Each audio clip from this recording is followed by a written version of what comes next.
سفيان سهر بن حرب رضي الله عنه في حديثه الطويل في قصة هرقل قال هرقل فماذا يأمركم يعني النبي صلى الله عليه وعلى آله وصحبه وسلم. قال أبو سفيان قلت يقول اعبدوا الله وحده لا تشركوا به شيئا واتركوا ما يقول آباؤكم ويأمرنا بالصلاة والصدق والعفاف والصلة متفق عليه.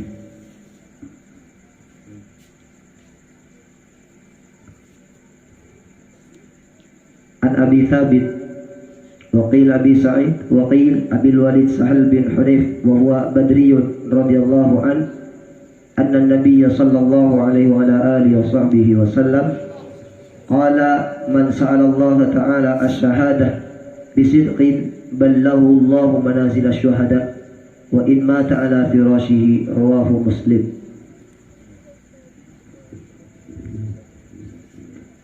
السلام عليكم ورحمة الله وبركاته. الحمد لله على اجتماعكم على استماع كلام سيد الأولين والآخرين محمد الرؤوف الرحيم صلى الله عليه وعلى آله وصحبه وسلم.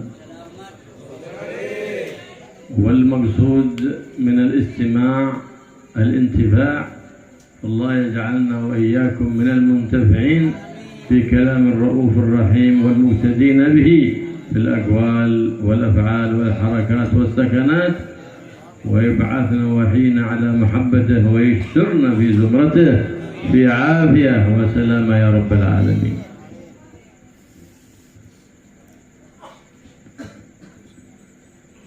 Segala puji bagi Allah Subhanahu wa Ta'ala atas perkumpulan kita semua pada malam hari ini untuk mendengarkan sabda-sabda Rasulullah Sallallahu Alaihi Wasallam yang merupakan pemimpin seluruh makhluk yang awal maupun yang akhir. Tujuan kita mendengarkan hadis-hadis Nabi itu tidak lain adalah agar supaya kita bisa mengambil manfaat dari hadis-hadis tersebut.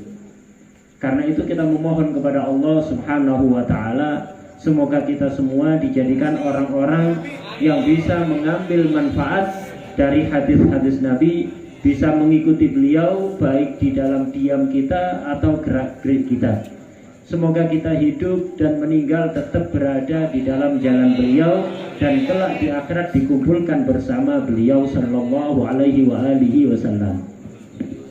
جعل الإمام النووي كتاب رياض الصالحين باب سماه باب الصدق، لأن النبي محمد صلى الله عليه وسلم جاء بالصدق وأنزل عليه كلام من رب العالمين كلام الصدق، وبشر أمته بالصدق أن من اتبع هذا القرآن العظيم وآمن بالله رب العالمين وبالنبي محمد الرؤوف الرحيم وأمضى حياته على الاستقامة على الشرع الحنيف أن يكون من أهل جنات النعيم، فالله يجعلنا وإياكم من أولئك الناس.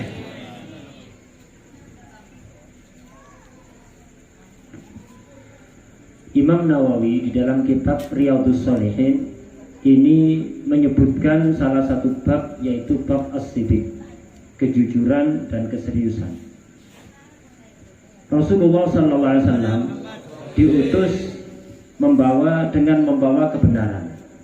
Allah menurunkan kepada beliau firman-firman yang benar, dan Rasulullah SAW dengan sejujur-jujurnya telah memberikan kabar gembira kepada umatnya yang mau mengikuti Al-Quran, mau beriman kepada Allah dan kepada Rasulullah SAW, mau beristiqomah menjalankan ketaatan kepada Allah, pasti orang tersebut akan menjadi penghuni surga. Semoga kita semuanya dijadikan orang-orang tersebut. قال الله سبحانه وتعالى في النبي محمد صلى الله عليه وسلم الذي جاء بالصدق وصدق به. جاء بالصدق النبي محمد صلى الله عليه وسلم وصدق به أبو بكر الصديق رضي الله تعالى عنه وأرضاه عندما أخبر الناس النبي محمد صلى الله عليه وسلم بما رأى في ليلة الإسراء وما وقع له من ذهابه من مكة المكرمة إلى بيت المقدس في ليلة بل في ساعة أخبر الناس وكذبه الناس. فقيل لأبي بكر الصديق إن صاحبك اليوم جاء بخبر. قال بماذا؟ قال إنه يزعم أنه أسري به في ليلة إلى بيت المقدس ورجع وأصبح بيننا. قال إذا قال ذلك فقد صدق وإني أصدقه فيما هو أبعد من ذلك، أصدقه في خبر السماء في غدوة وعشية.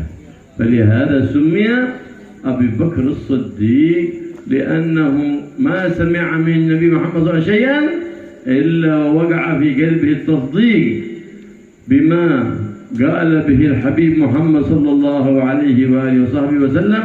والله يجعلنا وإياكم من أهل الصدق المصدقين ويلحقنا وإياكم بخير فريق ببركة النبي محمد وأبي بكر الصديق.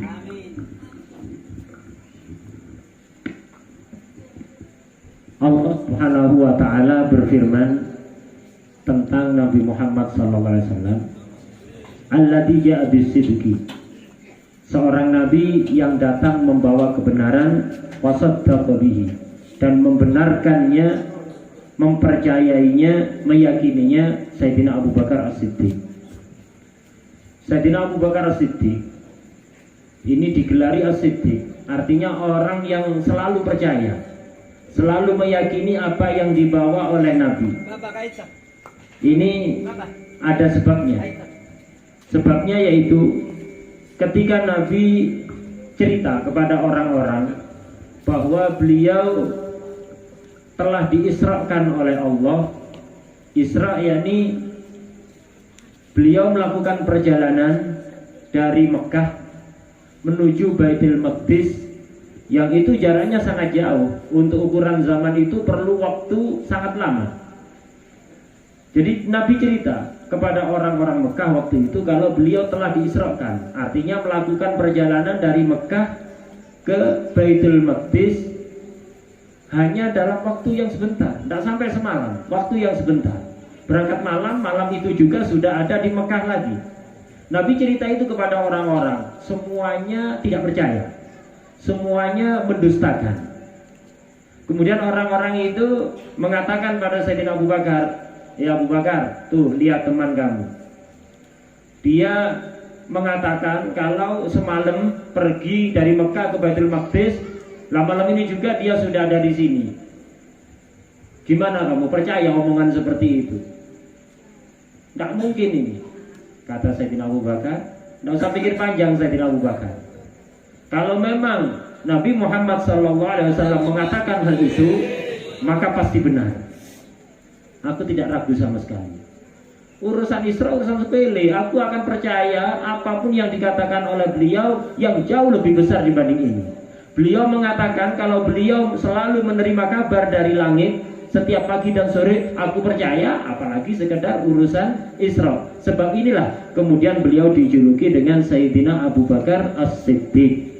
Kita memohon kepada Allah Subhanahu wa taala agar supaya kita semuanya dijadikan orang-orang yang jujur, dan semoga kita digabungkan bersama sebaik-baik kelompok dengan barakah Nabi Muhammad SAW dan juga Sayyidina Abu Bakar As-Siddiq. والنبي محمد صلى الله عليه وآله وصحبه وسلم من قبل بعثته كان يسمى بالصادق الأمين صلى الله عليه وعلى آله وصحبه وسلم، وأثنى على الصادقين رب العالمين في القرآن الكريم، وأثنى الرؤوف الرحيم على الصادقين فقال لا يزال أحدكم يتحرى الصدق حتى يكتب عند الله صديقا ولا يزال أحدكم يتحرى الكذب حتى يكتب عند الله كذابا والكذاب ملعون في القرآن في 4 مواضع.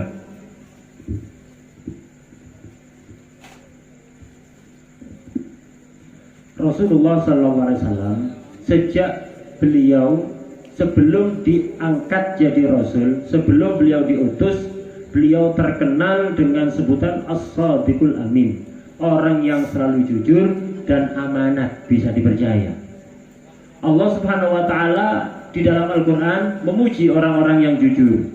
Begitu juga Rasulullah SAW memuji orang-orang yang jujur. Dalam salah satu hadis kurang lebih artinya beliau pernah menjelaskan, seseorang itu tidak henti-hentinya berusaha jujur sampai dia akan dicatat di sisi Allah sebagai orang yang selalu jujur.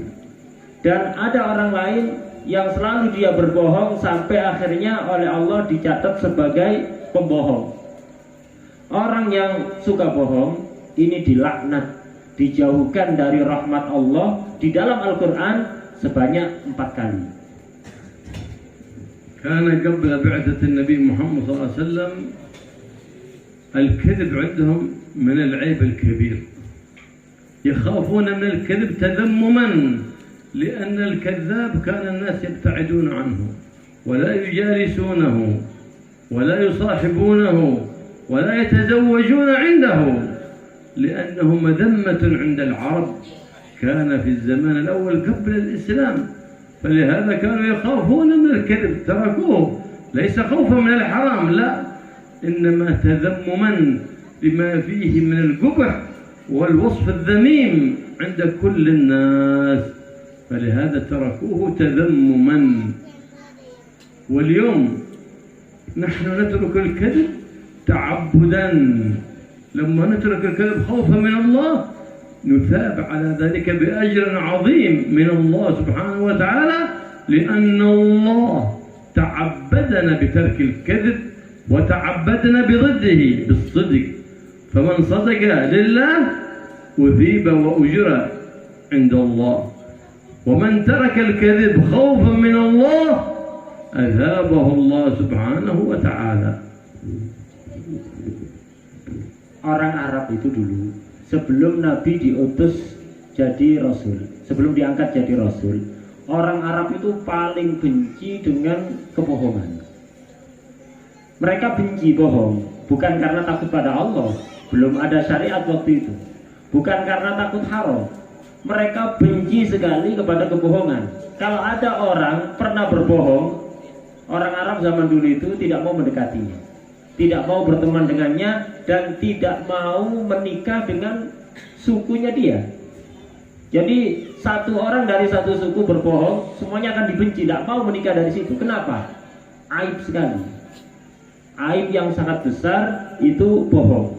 Ini orang Arab zaman dulu. Kita sekarang diperintahkan oleh Allah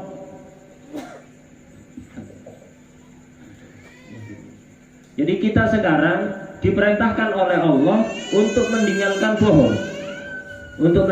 bohong, dan untuk selalu jujur. Dan kalau kita jujur karena nuruti perintah Allah, maka akan mendapatkan pahala yang sangat besar di sisi Allah Subhanahu wa Ta'ala.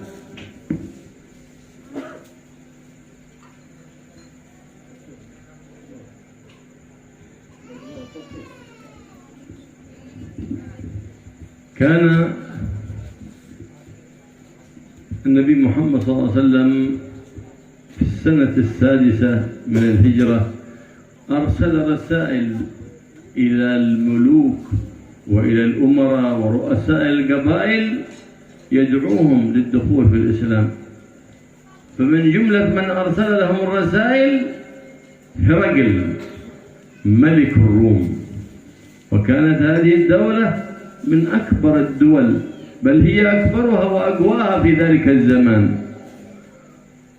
فلما رأى رسالة سيد الأنام محمد صلى الله عليه وآله وصحبه وسلم وقد كان ذلك الملك هرقل ملك الروم عالما بالكتب المنزلة، قد تعلم التوراة والإنجيل، وعالم بأن هناك نبي يخرج آخر الزمان مولده بمكة وهجرته للمدينة وسلطانه بالشام.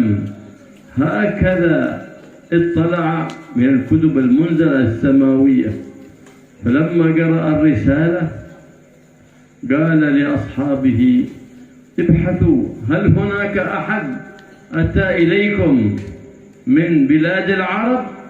فأتوا به إلي لأستفسر منه حول هذا النبي الذي أرسل إلي هذه الرسالة. فبحثوا، وكان لقريش رحلتان في السنة، رحلة الشتاء ورحلة الصيف، رحلة إلى الشام ورحلة إلى اليمن. فكانت في ذلك الوقت رحلة في تجارة من أهل مكة إلى الشام. فبحثوا فوجدوا من مكة رجل يقال له أبو سفيان، وكان معه جماعة جاءوا للتجارة. فلما رأوهم فقال لهم: أجيبوا دعوة الملك.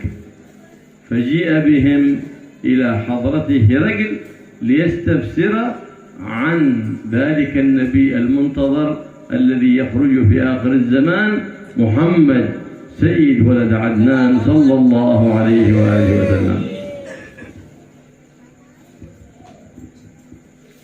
Rasulullah SAW pada tahun ke-6 Hijriah, sejak beliau hijrah pada tahun ke-6, beliau kirim surat ke raja-raja, kepada para kepala suku baik yang ada di Arab maupun di luar Arab. Isi surat itu adalah mengajak mereka, para raja, para pemimpin, para kepala suku untuk masuk Islam. Di antara yang dikirimi surat pada waktu itu yaitu orang yang bernama Herakl. Ini pemimpin bangsa Romawi yang pada saat itu merupakan negara adidaya terbesar di dunia. Pada saat itu dikirimi surat. Ketika surat itu sampai pada Herakl dan dibaca oleh Herakl, Herakl itu kemudian nyuruh sebagian orang untuk nyari, barangkali di Syam, waktu itu pusat pemerintahnya ada di Syam, barangkali di Syam ada orang Arab, tolong panggil ke sini, saya mau nanya-nanya tentang orang yang ngaku nabi yang kirim surat pada saya. Herakl ini bukan orang awam, dia adalah orang yang sangat alim pada saat itu. Dia menguasai Taurat, menguasai Injil. Kemudian dia tahu bahwa akan segera datang Nabi akhir zaman. Tahu betul sifat-sifatnya seperti apa, dia tahu. Bahkan lahirnya di mana tahu. Dari belajar Taurat dan Injil itu. Dia tahu bahwa Nabi akhir zaman ini nanti akan dilahirkan di Mekah. Kemudian akan hijrah pindah ke Madinah. Terus kekuasaannya nanti akan sampai kepada negeri Syam. Dia semua tahu itu. Dari mana? Dari kitab-kitab suci yang dia pelajari, yaitu Taurat dan Injil. Kemudian setelah menerima surat dari Nabi, dia nyuruh orang, ayo cari orang, ada orang Arab gak di sekitar sini? Kalau ada, panggil ke sini. Orang Quraisy dari Makkah itu punya kebiasaan perjalanan dagang 2 kali dalam setahun, di musim panas dan musim dingin. Mereka punya perjalanan dagang musim panas dan punya perjalanan dagang musim dingin. Satunya ke Yaman, satunya lagi ke negeri Syam. Kebetulan pada saat itu ada rombongan Quraisy yang sedang berdagang di negeri Syam. Akhirnya ketemu di antara yang ada waktu itu adalah orang yang bernama Abu Sufyan. Akhirnya Abu Sufyan dipanggil, raja kami, raja Romawi, manggil Anda untuk menghadap. Akhirnya tidak bisa nolak, dia kemudian datang menghadap si Herakl. والكتاب اليهود والنصارى يعلمون وصف النبي محمد صلى الله عليه وسلم ويعرفون ذلك أشد معرفة من أولادهم كما أخبر بذلك الله سبحانه وتعالى، لكنهم جحدوا نبوته حسدا وبغضا. صلى الله عليه وآله وصحبه وسلم كانوا يعلمون أولادهم التوراة، فإذا وصلوا إلى الجزء الذي فيه نعت النبي محمد ووصفه أغلقوه ولم يعلمونهم إياه بغضا وحسدا، كما أخبر بذلك كعب الأحبار عندما قال علمني أبي التوراة إلا سفرا واحدا ما حفظني، حفظت التوراة كلها إلا في هذا الكراس من التوراة، إذا وصلت عنده خبأه في صندوق وأغلق عليه. فلما مات أبوه فتح ذلك الصندوق فإذا فيه جزء من التوراة فيه وصف النبي محمد صلى الله عليه وسلم كاملا، فهذا الابن كان يبحث عن الحق لأنه أقبل بقلب صادق لله عندما تعلم التوراة كلام الله. فلما رأى وصف النبي محمد الصادق الأمين في الحال شرح الله قلبه للإسلام، فقرأ في ذلك السفر وصف النبي محمد تاما، فشرح الله قلبه للإسلام ولم يسلم وقد أدرك زمن النبوة.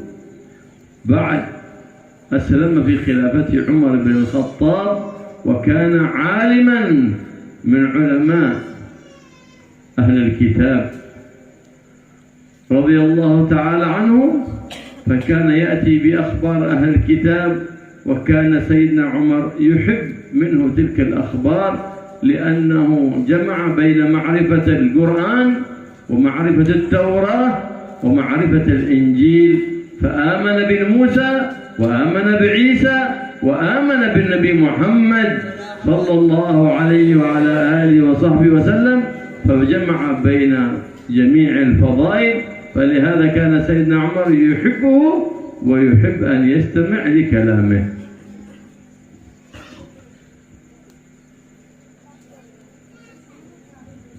Orang-orang ahlul kitab atau orang Yahudi dan Nasrani itu sangat paham tentang sifat-sifat Nabi secara lengkap dan detail. Bahkan keyakinan mereka atas kebenaran Nabi Muhammad SAW sebagai Nabi akhir zaman itu lebih kuat dibanding keyakinan mereka kepada anak mereka sendiri. Kepada anaknya mungkin masih ragu, ini anaknya dia benar apa enggak, masih ada keraguan. Tapi kalau ke Nabi Muhammad SAW betul-betul yakin, tidak ada keraguan, karena persis seperti yang di Taurat dan Injil. Cuma kenapa mereka tidak beriman kalau yakin? Tahu persis ini Nabi yang dimaksud di dalam Taurat dan Injil. Mereka tidak mau beriman karena ada sifat hasud. Mereka itu iri kepada Nabi Muhammad dan juga dengki kepada Nabi Muhammad SAW. Sebagian orang-orang Yahudi itu mengajarkan, ketika mengajarkan Taurat kepada anak-anaknya, kepada murid-muridnya, itu Taurat semuanya diajarkan. Tapi kalau sudah sampai pembahasan tentang sifat Nabi Muhammad SAW, disembunyikan. Tidak kepingin anaknya tahu. Jadi menutupi kebenaran dari anak-anak mereka. Sebagaimana kisah yang sangat masyhur, yaitu kisahnya Ka'bul Ahbar radhiyallahu anhu. Ka'bul Ahbar ini dulunya sebelum masuk Islam adalah tokoh ulamanya Yahudi. Dia paham betul isi Taurat, dia paham betul isi Injil. Dia cerita, saya itu dulu belajar ke ayah saya kitab Taurat. Semua Taurat awal akhir diajarkan, kecuali ada beberapa lembar oleh ayahku itu tidak diajarkan, disembunyikan di dalam kotak, dikunci, tidak boleh dibuka. Sejak dulu aku penasaran apa ini, tapi tidak berani untuk buka. Ketika ayahku meninggal, kata si Kabul Ahbar. Akhirnya aku berani untuk membuka kotak itu. Ketika aku buka, ternyata ada beberapa lembar Taurat yang isinya adalah keterangan tentang sifat-sifat Nabi akhir zaman, dan itu semuanya ada pada diri Nabi Muhammad SAW. Akhirnya karena yakin betul ini adalah Nabi Muhammad yang dimaksud, langsung seketika itu beriman. Beliau Kabul Ahbar ini tujuan belajar Taurat serius, bukan main-main, lillahi ta'ala, kepingin tahu kebenaran. Makanya dia ditunjukkan oleh Allah untuk mengetahui kebenaran. Beliau ini nututi zamannya Rasulullah SAW, cuman tidak beriman pada zamannya Nabi. Beliau beriman ketika kepemimpinan dipegang oleh Sayyidina Umar bin Khattab radhiyallahu taala anhu. Itu. Sayyidina Umar itu senang kepada Kabul Ahbar ini dan senang mendengarkan ceramah-ceramahnya, pengajian-pengajiannya Kabul Ahbar. Kenapa? Kabul Ahbar ini tahu isi Taurat, tahu isi Injil, dan tahu isi Al-Quran. Beliau beriman pada Nabi Musa, Nabi Isa, dan juga Nabi Muhammad SAW. Karena itu Sayyidina Umar senang untuk mendengarkan pengajian-pengajiannya Kabul Ahbar, karena banyak pengetahuan baru yang sebelumnya tidak diketahui oleh Sayyidina Umar. لما جاء بأبي سفيان ومن معه في حضرة الملك الروم فبدأ يسألهم عن النبي محمد صلى الله عليه وسلم: هل بعث فيكم نبي؟ قالوا: نعم، هناك رجل يدعى محمد يزعم أنه نبي مرسل من الله. فقال له هرقل: إلى ماذا يدعوكم؟ قال: يدعونا إلى عبادة الله وحده لا نشرك به شيئا، لأن ما من نبي ولا رسول إلا بعث بعبادة الله وبتوحيد الله. فقال له: وهكذا الأنبياء والمرسلون إنما يبعثون بتوحيد الله وبعبادة الله سبحانه وتعالى. وبماذا يأمركم؟ قال: يأمرنا بالصلاة وبصلة الأرحام وببر الوالدين، ويأمرنا بالصدق وينهانا عن الكذب. فقال: وهكذا الأنبياء والمرسلون إنما يأمرون بمكارم الأخلاق، وهذه كلها صفات يحبها كل الخلق ويحبها الله سبحانه وتعالى. فصار يسأله أسئلة كثيرة عن النبي محمد ويجيبه. يقول أبو سفيان: وددت، كان قبل إسلامه، هذا كان يسأله قبل أن يسلم أبو سفيان، وبعد ذلك أسلم في فتح مكة. وددت أني لو زدت كلمة كذب واحدة، حتى لأنه رأى ملك الروم يتكلم عن النبي بتعظيم ومحبة. وددت أكذب كذبة واحدة في حق النبي محمد صلى الله عليه وسلم، لكنني خشيت أن ينسب إلي الكذب، لأنه كان عيب ونقص وعار كبير عندما يقال فلان كذاب، خلاص وصمة عار تلحقه وتلحق أولاده وأحفاده وأسباطه من بعده. يسكنون الناس ويبعدون عنهم ويذمونهم بسبب كذبة واحدة. فلهذا كان العرب يتحرون مع بغضه للنبي محمد، قال: وددت أن يطرح كلام كذب، لكن خشيت أن ينسب إلي الكذب فيقولون فلان كذاب، يعني هذه وصمة عار وعيب كبير كان عندهم، هذا قبل أن يدخل في الإسلام، فيتركون الكذب تذمما ولا يتكلمون إلا بالصدق، فإن الصدق هو الذي ينجي كل عبد، كما نجى الأنبياء والمرسلين ينجي كل عبد صالح لرب العالمين. بماذا؟ بالصدق مع الله.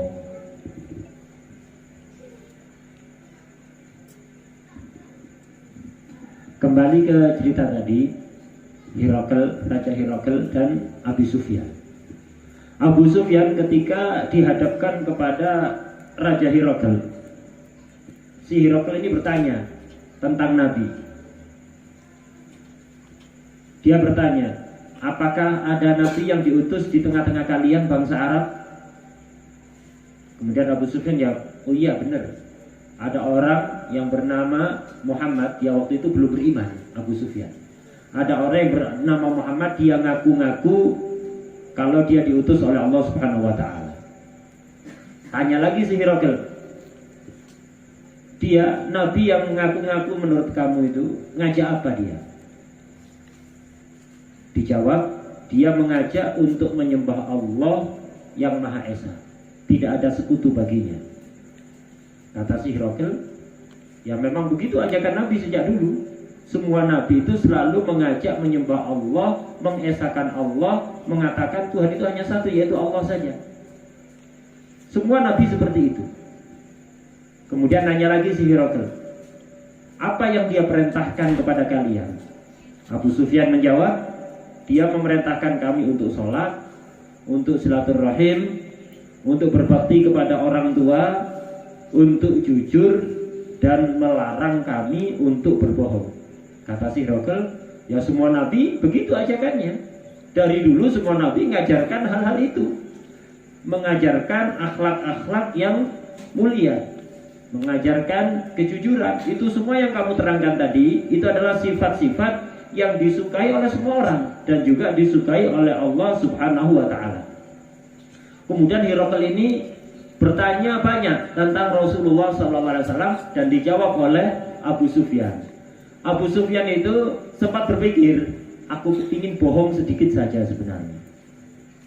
Aku ingin mengatakan hal yang tidak benar tentang Nabi Muhammad.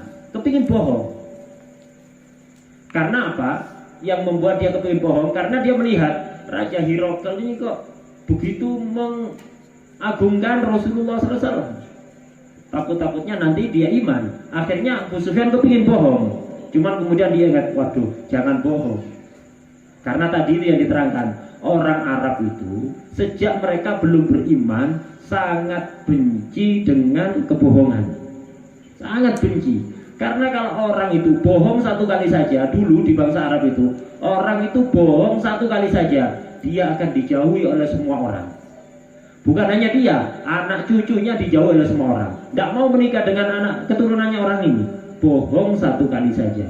Jadi mereka sangat benci dengan kebohongan, walaupun mereka waktu itu belum meyakini keharamannya, tapi mereka menganggap ini sebagai aib yang sangat besar.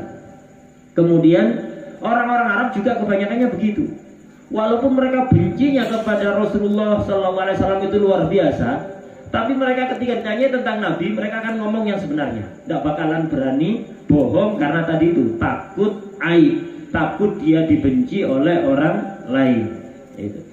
Karena memang kejujuran itu adalah sifat yang akan menyelamatkan siapapun. Para nabi dan rasul itu selamat karena jujur. Begitu juga setiap orang dengan jujur dia akan diselamatkan oleh Allah Subhanahu wa Ta'ala. هذا حرص السلف الصالح على تربية أولادهم ومريديهم على الصدق. إذا تعلم الصدق فإنه ينجح في حياته كلها، وإذا تعلم الولد من صغره الكذب فإنه يفشل في حياته كلها. لهذا كانوا يعاقبون طفلا يكذب. كان بعض السلف الصالح إذا كذب الولد كذبة واحدة وعرف أنه قد كذب أخذ المسواك الجاف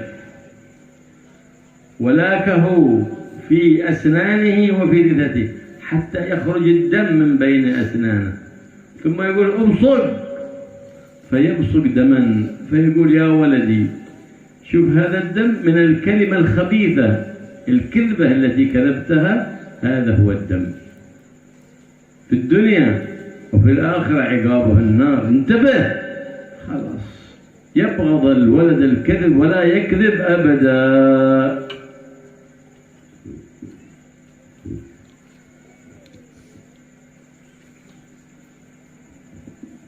Karena begitu pentingnya kejujuran, ulama salaf itu sangat perhatian di dalam pendidikannya kepada anak-anak dan juga kepada muridnya, agar supaya mereka menjadi orang yang selalu jujur dan tidak pernah bohong sejak masih kecil. Karena anak kecil itu kalau sudah belajar jujur sejak usia dini, maka seluruh kehidupannya akan sukses. Tapi kalau sudah berani bohong, akan gagal semua urusannya. Orang salaf itu, ulama salaf itu, kalau melihat anak kecil bohong, akan disiksa berat, akan dihukum berat. Di antara yang dilakukan oleh ulama salaf itu, kalau ada anak kecil, masih sangat kecil, bohong satu kali, langsung diambil kayu siwak yang kering dan kasar itu, digosokkan dengan kuat ke gigi dan gusinya sampai berdarah. Kalau udah berdarah, suruh meludah. Ayo, meludah. Tentu dia akan meludahkan darah. Kemudian mereka mengatakan pada kecil, lihat, darah ini gara-gara kamu bohong. Ini di dunia, nanti di akhirat kamu akan dimasukkan neraka oleh Allah Subhanahu wa taala. Dengan pendidikan seperti ini, akhirnya anak-anak mereka akan senang jujur sejak masih kecil dan benci kepada kebohongan. ثم سأل ملك الروم أبا سفيان وقال له هل يزيدون أصحابه أصحاب النبي محمد صلى الله عليه وسلم أم ينقصون؟ فقال لا بل يزيدون. فقال هكذا الأنبياء يزيدون أتباعهم ولا ينقصون. ثم قال له وهل يتبعه الضعفاء أم الأقوياء والأغنياء؟ فقال بل يتبعه الضعفاء والفقراء. فقال وهكذا الأنبياء يتبعهم الضعفاء والفقراء. فعلم ملك هرقل أن هذا هو الوصف الذي جاء في التوراة والإنجيل، وصف النبي محمد صلى الله عليه وصحبه وسلم. فقال له لو كنت عنده لغسلت أقدامه، لكنت خادما له وغسلت أقدامه. من بيحوز هذه الفضيلة؟ خدام السادات، سادات الخدام، عندما تخدم نبي، تخدم ولي، تخدم صالح، هؤلاء خدام السادات هم سادات الخدام. لماذا؟ لأنهم حازوا الفضيلة بالقرب من هو قريب من الله سبحانه وتعالى. فأراد ملك الروم بعد أن عرف الحقيقة وصدق بالحق، أراد أن يدخل في الإسلام ويظهر إسلامه. فلما أظهر إسلامه وأنه آمن، فقام عليه من حواليه من أهل الروم وأغلقوا الأبواب. ثم قال لهم إنما كنت أمتحنكم، لا لم أدخل في الإسلام، إنما كنت أمتحنكم، خاف على ملكه، لأنه لما دخل الإسلام بيخرجونه من الملك وربما قتلوا. إنما كنت أمتحن إيمانكم، فالآن عرفت أنكم ثابتين على دين النصرانية ولم تدخلوا في الإسلام. وكاد أن يسلم. فلهذا لما بلغ الخبر إلى النبي محمد صلى الله عليه وسلم، قال النبي محمد صلى الله عليه وسلم كاد أن يسلم، لكنه آثر الدنيا أي الملك فيها ومتاع الدنيا على الآخرة، النعيم المقيم عند رب العالمين. فلهذا قال أن ستقوم الساعة وأكثر الناس هم الروم، لأنه احترم كتاب النبي محمد بخلاف ملك فارس، فإنه لما جاء كتاب النبي محمد صلى الله عليه وسلم مزقه. فقال النبي محمد صلى الله عليه وسلم مزق الله ملكه كما مزق كتابي.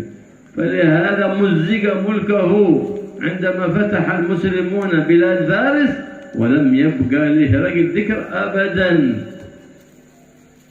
ببركة دعوة النبي محمد صلى الله عليه وآله وصحبه وسلم. فمن عظم Man 'azzamahu Allah yabqa mulkuhu fil ard. Wa man ahana ma 'azzama Allah yudhhib Allah mulkuhu fala yabqa lahu dhikr abada.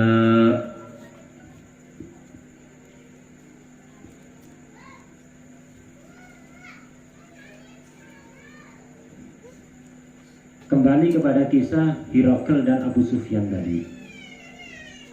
Hiraql kembali bertanya pada Abu Sufyan, pengikut Nabi Muhammad itu selalu bertambah apa malah berkurang? Kata Abu Sufyan, terus bertambah dan tidak pernah berkurang. Kata Hiraql, begitulah memang para Nabi dan Rasul, pengikutnya selalu bertambah dan tidak pernah berkurang. Kemudian si Hiraql nanya lagi, yang ngikuti Nabi Muhammad saat ini kebanyakannya orang-orang fakir, orang-orang lemah, atau orang-orang kuat dan orang-orang kaya? Kata si Abu Sufyan, pengikutnya kebanyakan adalah orang-orang fakir dan orang-orang lemah. Kata si Hiraql, dari dulu para nabi memang demikian, pengikutnya awal-awalnya kebanyakan adalah orang-orang lemah dan orang-orang fakir. Kemudian si Hiraql betul-betul yakin setelah bertanya pada Abu Sufyan banyak hal tentang Rasulullah Sallallahu Alaihi Wasallam, dia menjadi yakin betul bahwa inilah Nabi akhir zaman yang dimaksud di dalam Taurat dan juga kitab Injil. Kemudian si Hiraql berkata pada Abu Sufyan, ketahuilah, kalau saja aku berada di sisi Nabi Muhammad itu, aku akan menjadi khadamnya. Raja Romawi, bangsa terbesar di dunia saat itu, negara terbesar di dunia. Jadi kalau seandainya aku berada di sisi Nabi Muhammad, aku akan menjadi pelayan dan aku akan mencuci kakinya, akan membersihkan kakinya dengan tanganku. Kenapa demikian? Karena khadamnya orang-orang mulia itu adalah khadam yang paling mulia. Pemimpinnya para khadam, orang-orang mulia seperti Nabi, orang soleh atau wali. Sangat beruntung bagi mereka yang bisa menjadi khadamnya orang-orang mulia tersebut. Kenapa? Karena bisa dekat kepada orang yang dekat kepada Allah Subhanahu wa ta'ala. Kemudian Hiraql ini karena yakin ini Nabi akhir zaman yang dimaksud dalam Taurat dan Injil, dia mantap dan kepingin masuk Islam dan ingin menampakkan keislamannya. Cuma ketika dia melakukan hal itu, berusaha menampakkan keislamannya, orang-orang dekatnya dari bangsa Romawi langsung mengunci semua pintu dan tampak mereka tidak suka, tampak sekali mereka jengkel gitu. Akhirnya si Hiraql mikir-mikir, waduh, kalau saya masuk Islam, saya menampakkan Islam, saya bisa jadi saya dibunuh, saya kehilangan kerajaanku. Kata si Hiraql, eman sama kerajaannya. Akhirnya dia tidak jadi masuk Islam. Kemudian dia ngomong pada para pengikutnya, para pejabat-pejabat yang ada di sekitarnya, aku tadi cuma uji, ngetes iman kalian. Ternyata kalian ini keimanannya kepada agama Nasrani sangat kuat. Aku bangga dengan hal itu. Itu. Kata Rasulullah SAW setelah mendengar cerita ini, kata Rasulullah SAW, Hiraql ini hampir saja masuk Islam. Cuman ternyata dia lebih memilih dunia, lebih memilih kerajaan dibandingkan akhirat. Tapi walaupun dia tidak beriman, si Hiraql ini sopan, memuliakan suratnya Nabi. Jadi suratnya Nabi ini dihormati. Karena itu dibalas oleh Allah. Padahal dia ada iman. Gara-gara menghormati suratnya Nabi, dibalas oleh Allah Subhanahu wa ta'ala di dunia. Sehingga dalam salah satu hadis Rasulullah SAW bersabda, kurang lebih artinya, nanti ketika kiamat terjadi, orang yang paling banyak adalah orang-orang Romawi. Jadi orang yang terbanyak nanti menjelang hari kiamat adalah orang-orang dari bangsa Romawi. Kenapa? Karena mereka dulunya menghormati suratnya Nabi. Dan siapapun yang memuliakan apa yang diagungkan oleh Allah, maka akan dijaga kekuasaannya. Berbeda dengan Raja Persia. Raja Persia ini sangat tidak sopan. Ketika menerima surat dari Nabi, surat itu disobek-sobek. Disobek-sobek, akhirnya didoakan jelek oleh Nabi. Dia telah menyobek suratku, tidak menghormati suratku. Semoga kerajaannya dihancurkan berkeping-keping oleh Allah. Akhirnya tidak tersisa sama sekali dari kerajaan Persia. Dan hari ini kita sudah tidak mengenal lagi, tidak pernah disebut lagi sudah. Tidak ada, mana ada kerajaan Persia, tidak ada. Tapi Romawi bakal tetap mereka itu banyak dan kekuasaannya akan tetap sampai menjelang hari kiamat. Dan begitulah, siapapun yang memuliakan apa yang diaturkan oleh Allah akan kekal. Dan siapapun yang menghinakan apa yang dimuliakan oleh Allah akan habis. فالصدق لا يأتي إلا بخير في الدنيا والآخرة، والكذب لا يأتي إلا بشر في الدنيا وفي الآخرة، والصدق كله عبادة لله، والكذب كله معصية لله سبحانه وتعالى. كل الكذب صغير وكبير، ما في كذب أبيض وكذب أسود، كل الكذب حرام. ما في كذب أبيض وكذب أسود، لا، كل الكذب حرام. حتى في المزح تكذب حرام.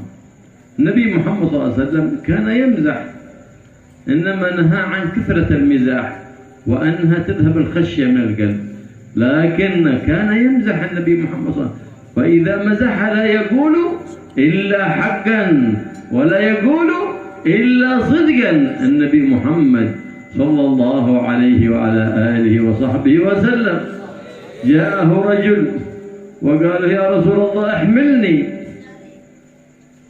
ما عندي مركوب، بغيت مركوب بركب أسير يا بلدي.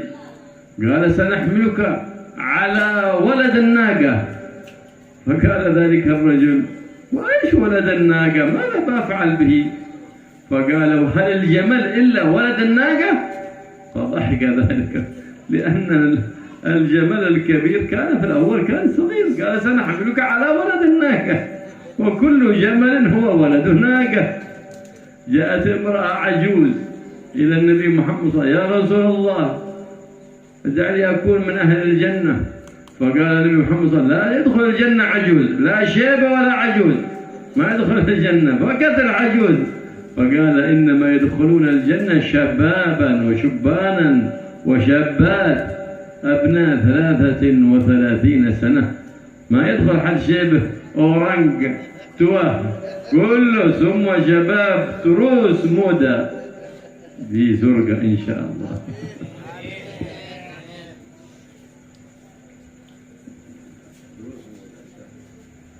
Kejujuran itu tidak akan mendatangkan kecuali kebaikan, baik di dunia maupun di akhirat.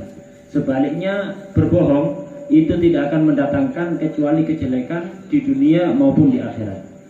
Jujur, semua jujur itu ibadah kepada Allah Subhanahu wa taala. Semua bohong itu maksiat kepada Allah Subhanahu wa taala. Jadi tidak ada namanya bohong putih, bohong hitam. Semua bohong maksiat kepada Allah Subhanahu wa taala. Bahkan walaupun dalam rangka guyon, bergurau, bercanda, ageje. Maka ageje itu kalau berbohong ya haram. Jadi walaupun sekedar ageje itu tetap haram.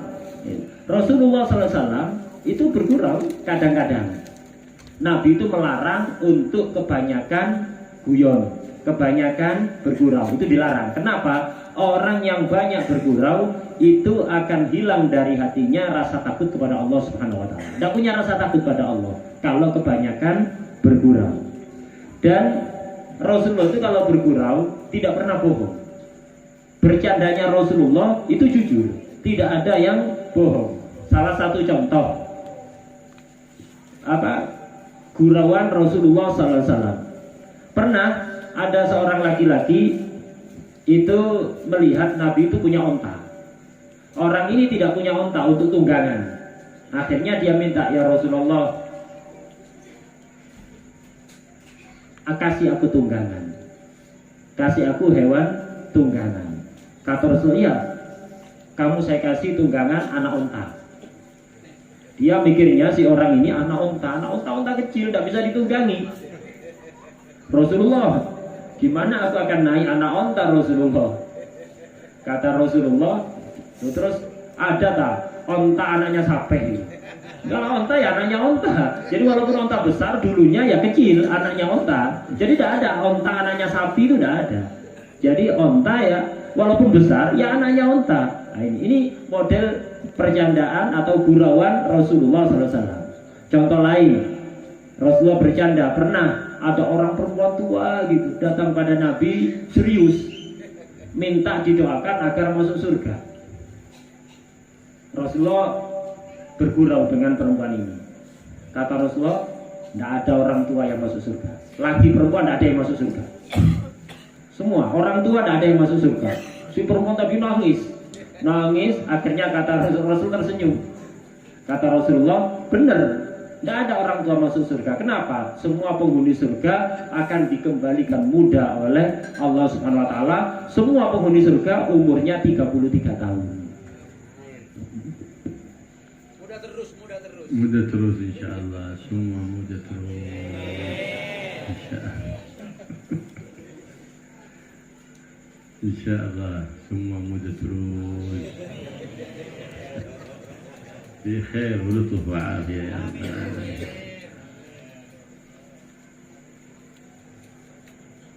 Rajul orang guruz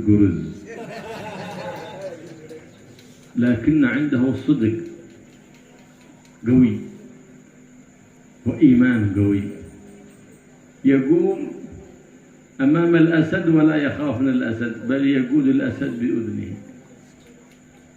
orang besar كبير عضلات مفتولة لكنه ليس في قلبه إيمان، ليس في قلبه الصدق. إذا رأى أرنب صغير هرب، فتجد الصادق للإيمان القوي ثابت شجاع. وذاك الكذاب الذي لكن الكذاب يكون ليس في قلبه إيمان، لأن المؤمن لا يكذب. إذا ما دام الإنسان يكذب فاعلم علم اليقين أنه ليس في قلبه إيمان، لأن المؤمن لا يكذب أبدا. إذا رأى أرنب صغير هرب منه، لأن الكذاب دائما خواف ذليل، والصادق دائما شجاع عزيز بعزة الله، لأنه ثبت على اتباع حبيب الله محمد الصادق الأمين صلى الله عليه وآله وصحبه وسلم. ويقول سيدنا الشيخ عبد القادر الجيلاني قدس الله روحه: أول من هدى الله على يدي كان بسبب الصدق مع الله سبحانه وتعالى. جماعة من اللصوص اهتدوا حتى صاروا من أولياء الله بالصدق مع الله سبحانه وتعالى، فكانوا أولياء لله. قال أولئك الناس أول من هداهم الله على يدي. وهكذا إذا كنت بغيت تنفع نفسك وتنفع أهلك وتنفع إخوانك المسلمين فعليك بالصدق، دروس صدق سامبي الموت حتى الموت. حينئذ يكون ذلك جزاؤك الجنة جوار سيد الصادقين محمد الرؤوف الرحيم. والله يجعلنا وإياكم من الصادقين المحبوبين عند الله رب العالمين وعند النبي محمد الرؤوف الرحيم، ويمتعنا إن شاء الله بالقوة التامة، ونمضي إن شاء الله في حياتنا شباب تروس مودة تروس إن شاء الله في صحة وعافية من غير ابتلاء من غير مرض وأمان من البليات والأذيات والفيروسات، ويجعلنا وإياكم أمام من جميع المصائب، ويقضي لنا ولكم الحاجات، ويبلغنا وإياكم كل الأمنيات، ويبارك في الأولاد والبنات والزوجات، يجعلهم صالحات طائعات مودة تروس إن شاء الله بجاه النبي محمد صلى الله عليه وآله وصحبه وسلم، والحمد لله.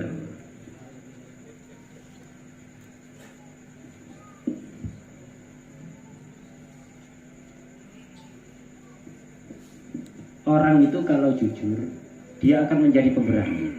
Walaupun dia terlihat badannya lemah, kurus, tapi kalau di hatinya ada iman dan ada kejujuran, dia bakal menjadi pemberani. Melihat harimau tidak akan takut, bahkan harimau akan dijewer oleh dia. Sebaliknya, orang yang di hatinya itu senang bohong, dia akan selalu ketakutan, walaupun badannya gede besar. Kalau dia di hatinya tidak ada iman, tidak ada kejujuran, bakal takut. Jangankan ke singa, ke kelinci takut dia. Itu kalau orang pembohong. Dan orang itu selama dia masih suka berbohong, pastikan, tidak tanpa keraguan sedikit pun, pastikan di hatinya nggak ada iman. Karena tidak bisa kumpul, iman dan bohong itu tidak bisa kumpul. Orang yang punya iman tidak akan bisa bohong. Orang yang masih suka bohong, tandanya di hatinya tidak ada keimanan. Dan orang seperti ini akan selalu takut. Beda dengan orang yang di hatinya selalu jujur, maka dia akan menjadi pemberani. Kenapa? Dia pengikut Rasulullah SAW. Sayyidina Syekh Abdul Qadir Al-Jilani qaddasallahu ruhahu, beliau mengatakan, orang yang pertama kali mendapatkan hidayah dari Allah sebab aku, itu gara-gara kejujuran. Gara-gara Syekh Abdul Qadir Jilani ini selalu jujur, sejak masih kecil selalu jujur, sampai ada gerombolan maling, gerombolan begal berubah jadi wali. Gara-gara Syekh Abdul Qadir, gara-gara apa? Gara-gara kejujuran. Gara-gara beliau jujur, gerombolan rampok berubah jadi wali semuanya. Gara-gara jujur, bisa merubah rampok jadi wali. Nah, dan begitulah, kalau kita ingin memberikan manfaat pada diri kita, pada keluarga kita, atau pada semua orang Islam, caranya adalah selalu jujur sampai mati. Dengan begitu kita akan bisa memberikan manfaat, dan nanti di akhirat akan dibalas surga di sisi Rasulullah SAW. Kita memohon kepada Allah Subhanahu Wa Taala agar kita semuanya dijadikan orang-orang yang selalu jujur, dicintai oleh Allah dan Rasulullah SAW, dan semoga kita diberi kekuatan oleh Allah yang sempurna selama hidup kita selalu muda terus. Itu. Kemudian muda terus, sehat walafiat, tidak mendapatkan ujian, gangguan, tidak terkena virus, musibah, dan semoga semua hajat dan keinginan kita dikabulkan oleh Allah Subhanahu wa taala. Semoga putra-putri kita, istri-istri kita dijadikan orang-orang yang dibarokai oleh Allah, muda terus dengan barakah Rasulullah sallallahu alaihi wasallam. Allahumma waffiqna li tahri as-sidq ya rabbal alamin hatta nuktaba 'indaka min as-siddiqin wa qarrib minna ahli as-sidq ya rabbal alamin waj'alna wa ahbabana wa akhwanana wa ashabana wa awladana wa kull man hawalayna min as-sadiqin وقرب منا الصادقين وقرب منا الصالحين وابعد عنا الطالحين ووفقنا لاتباع نبيك محمد الرؤوف الرحيم يا حي يا قيوم يا ذا الجلال والإكرام خلنا عن كل خلق ذميم وحلنا بكل خلق حميد كريم يا رحمن يا رحيم وقرب منا الصالحين وحبب إلينا الصالحين وخلقنا بأخلاق الصالحين بجاه نبيك محمد سيد العباد الصالحين يا حي يا قيوم يا ذا الجلال والإكرام أصلحنا واجعلنا صالحين وأصلح أولادنا وبناتنا واجعلهم من جملة الصالحين يا حي يا قيوم بجاه سيد الصالحين وبجاه كل عبد صالح محبوب لديك على قدم النبي محمد الرؤوف الرحيم وأمتنا على محبة الصالحين وأحينا على محبة الصالحين واحشرنا في زمرة الصالحين جوار نبيك محمد الرؤوف الرحيم يا رحمن يا رحيم يا حي يا قيوم يا أول الأولين ويا آخر الآخرين ويا ذا القوة المتين ويا راحم المساكين ارحمنا والمحبين والحاضرين والناظرين والسامعين برحمة من عندك تغنينا بعمن سواك وصلى الله على سيدنا محمد النبي الأمي وآله وصحبه وسلم والحمد لله رب العالمين سر الفاتحة وإلى حضرة النبي محمد. بسم الله الرحمن الرحيم. ولا الضالين.